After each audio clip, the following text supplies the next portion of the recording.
What's up guys, it's Tom here and welcome to a brand new Liverpool news video where we will talk about Jordan Henderson and his really interesting and controversial interview that he gave during the international break, and I have some very strong opinions on that. But let me know, how do you feel about Jordan Henderson and his recent interview, and also the way he departed Liverpool. It just doesn't sit right with me. He's a Liverpool legend and he went without saying proper goodbye to the fans. The fans didn't have a proper way of saying goodbye to Jordan Henderson as well, and him choosing the money and the Saudi League is just a really sad way to end a legendary Liverpool career, in my opinion. But first I want to talk about Virgil van Dijk getting suspended for one more game and fined £100,000 after he had some really choice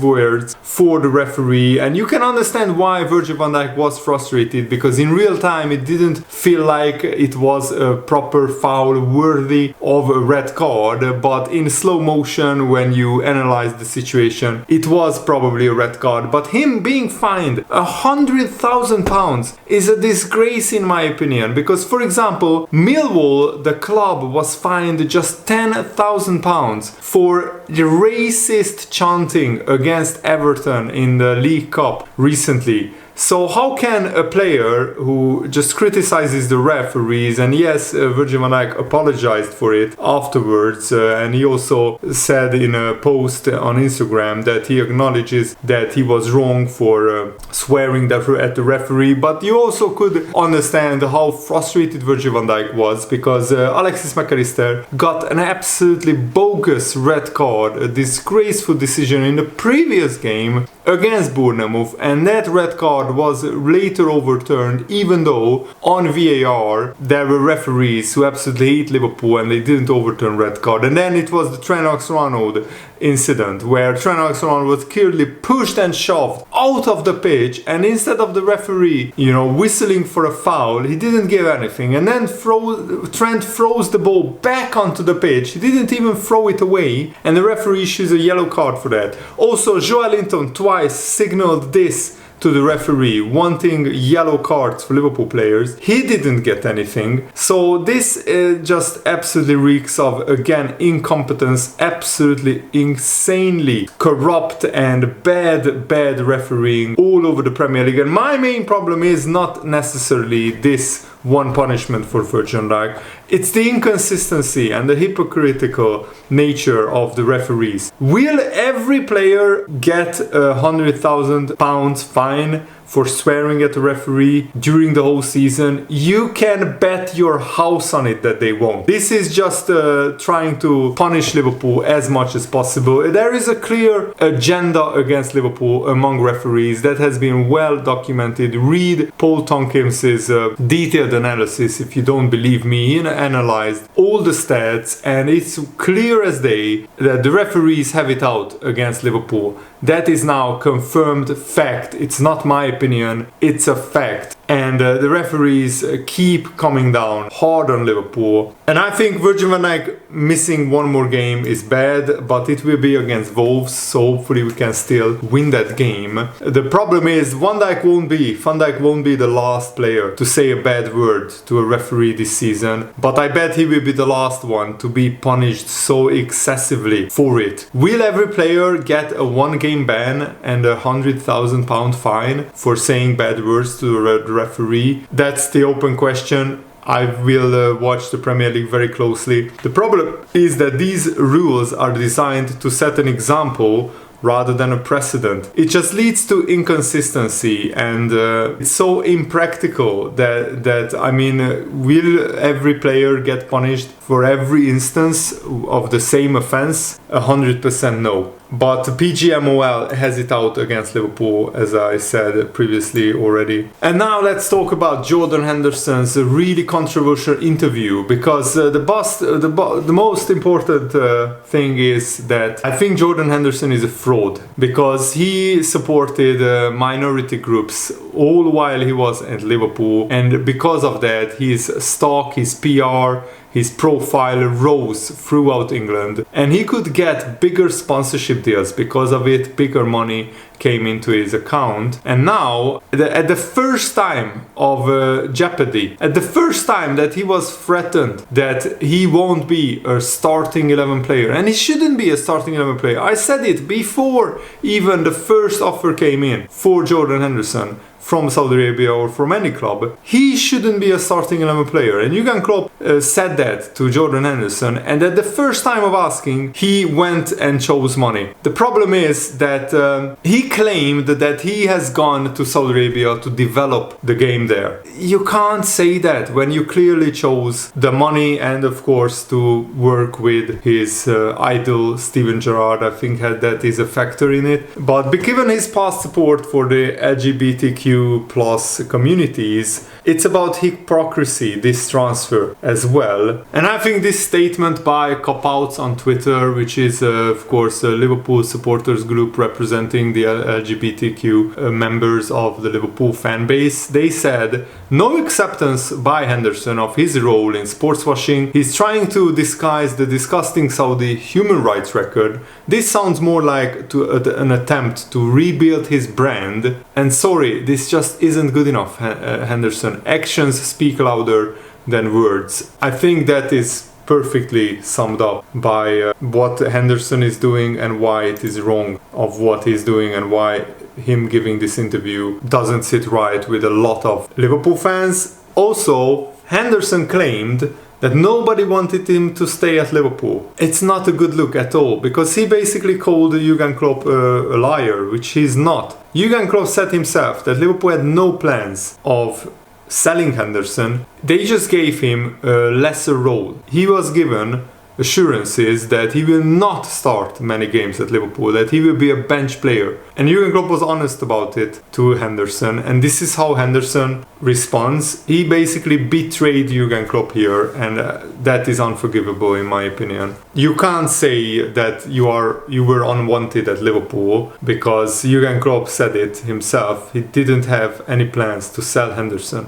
And at the first chance of, Henderson going to the bench, he was off. That's fair enough. But then just say it. I didn't want to sit on the bench at Liverpool. I wanted to go somewhere else. Then just be honest about it and say it how it is. And also, what is really staggering to me is Henderson still thinks he should be playing for England when he's playing literally in a farmers league.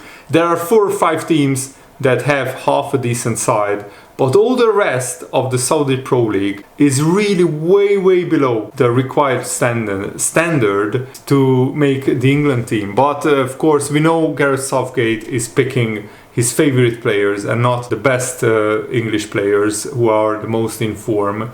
Just look at him selecting Harry Maguire. That says it all about Gareth Southgate and how dumb of an England manager he is. And Henderson was one of the most liked Liverpool players. He was a legend, both for Liverpool, and he was a very good player for England as well. And he was well respected throughout the country and especially in Liverpool. But this move completely ruined his reputation, in my opinion, because of the hypocritical nature of this interview as well. He actually made it worse by doing this interview, in my opinion. Probably Henderson is trying to justify his move and to convince himself that he has made the right choice, and he's trying to come up with reasons why he has made the right choice. But he should have just kept quiet, in my opinion, because he opened himself up to deeper scrutiny with this interview. And I think it also is worse for the Saudi League as well, because they did Henderson did the interview with Ornstein and Crafton, journalists who have integrity about them, and also who asked Henderson very tricky and very controversial questions. If the Saudi Pro League wanted to raise their PR, they wouldn't they wouldn't have advised Henderson to do this interview with journalists who would ask controversial questions. And I think us as a Liverpool fan base should just move on from Henderson and just remember him for the good times, remember for the trophies that he won at Liverpool. But now his career at Saudi Arabia is irrelevant for Liverpool. We replaced Henderson with the best possible signing, I think, that Liverpool could have made for the money that was available to them. Dominik Szoboszlai, I'm not just saying that as a Hungarian, but he's perfectly tailor-made for this Liverpool system, and the way that he will develop under Jurgen Klopp, I think he already is making people forget about Jordan Henderson. He's playing the same position, and he's already twice the player that Henderson was. Even though Henderson was a brilliant player, Dominik Szoboszlai has just so much more to his game. He can score, he can get assists, and he's a much more hardworking player in terms of he has youthful energy in him, something that Henderson didn't have for the past 12 to 18 months. And you could even argue that in terms of a PR perspective,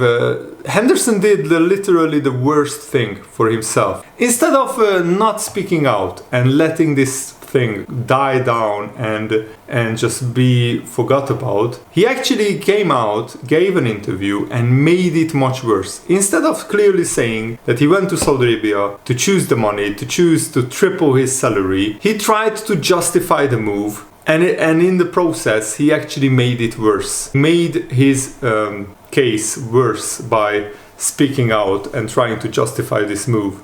Another problem is he makes it out like Saudi Arabia was the only league interested in him, and Al Ittifaqi was the only club interested in Jordan Henderson, which that is not true. Jordan Henderson could have gone to another top 5 league, to Italy, to Spain. There were a lot of clubs interested in his services. Of course, he wouldn't have earned anywhere close to the amount of money that he earns at Saudi Arabia, and that's the problem. He chose money over playing at a club which is in a really competitive, really decent league. And also, it was a really bad move for Henderson to absolutely give no interviews at the time when the rumors were circulating that he's going to Saudi Arabia and when the transfer went through. There was radio silence from Henderson. Why didn't he give an interview then? Why didn't he speak honestly and candidly and truthfully about the true motivations behind his move to Saudi Arabia? There was absolutely radio silence. He waited like a month and a half or something like that after his move became official to speak out during the international break. And I mean, he's saying that it's a good thing that he, with the beliefs that he has, is playing in Saudi Arabia because he can communicate with them. But then he's saying that he's not going to challenge their beliefs because Saudi Arabia has their own culture and their own way of doing things, and he's not there to challenge their beliefs, and he's there to respect their culture. So then which one is it? And there is even more controversy surrounding Saudi Arabia after they host 2 friendlies. The Saudi Arabian national team, who has apparently no connection to Newcastle, according to their takeover, there were legal assurances given to the Premier League that the Saudi Arabian government doesn't have any connection with Newcastle, that they are not in control of Newcastle United. Yet somehow, miraculously, Newcastle United, the stadium, is hosting 2 games where the Saudi Arabian national team plays. Go figure. And they lost the first game against Costa Rica. There were only 5,000 fans in attendance. There were protests outside of the ground against Saudi Arabian sports washing, and rightfully so. What do the Saudi Arabian government do? They ban press conferences. The Roberto Mancini, the new manager of the Saudi Arabian national team, the new coach, isn't allowed to give an interview after the national team game because there was a media blackout issued by the Saudi Arabian government itself. It was not the decision of Newcastle United. Tell me that Newcastle is not in charge of Saudi Arabia. The Saudi Arabian government is not in charge of Newcastle. What a load of horse manure. It's absolute bollocks, and I'm getting fed up more and more of the Saudi Arabia getting involved in football. I liked Newcastle before their takeover, but this completely ruined that. And this takeover and the way that some Newcastle United fans are behaving, justifying the actions of the Saudi Arabian government and justifying them finally being happy that having rich owners, it reeks of sports washing, and this is exactly what Saudi Arabia wants to do. They want fans on their side. They want as many fans on their side as possible, and they are buying their way into football, and it's disgusting. let's close the chapter on Jordan Henderson and let's concentrate on Liverpool's new look midfield. I think Szoboszlai, McAllister, Endo and Gravenberch are really good midfield rebuild. It's not a 10 out of 10 midfield rebuild, but I would say it's a 7 or 8 out of 10. And Dean Jones said, I think Szoboszlai could prove to be one of the signings of the summer because of the level of his deal, not being massive and not being small. He did kind of come through as one that crept under the radar. Even at £60 million, Szoboszlai could end up being a bit of a bargain. He can play so many different roles within the team that will benefit Liverpool. Over the course of the season, you are going to see what a fantastic all-round player he is. You are already seeing it because in 2 games, Liverpool played with 10 men and Szoboszlai had to sometimes play as a number 6, as a defensive midfielder, and he was really good even in that role. But as an attacking midfielder, he's one of the best in the Premier League already, and he can become as good as Steven Gerrard or Kevin De Bruyne in their prime. I'm pretty convinced of that. But of course, the next 5 years we will find out. Thanks for watching, guys. Hope you enjoyed this. Have a nice day. See you later. Goodbye.